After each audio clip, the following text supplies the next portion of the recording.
काटेपूर्णा नदीवरचं पुलाचं काम रखडलंय। जुन्या धोकादायक पुलावरून वाहनांची ये-जा सुरू आहे।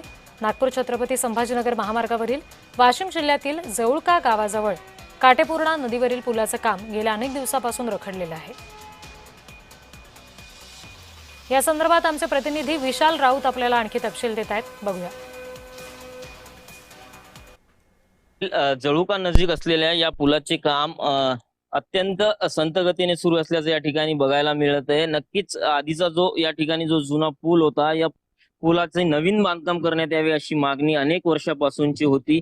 आता मात्र या ठिकाणी पुलाचे काम जरी सुरू असले तरी मोठ्या संत गतीने हे काम सुरू असल्याचे या ठिकाणी बघायला मिळत आहे आणि ये-जा करणाऱ्या नागरिकांना हा जो जुना पूल होता अत्यंत धोकादायक झाल्याचे या ठिकाणी चित्र दिसून येते।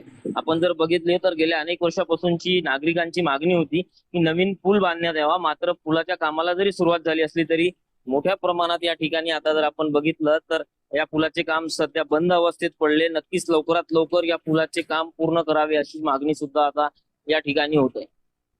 विशाल राऊत, जय महाराष्ट्र न्यूज।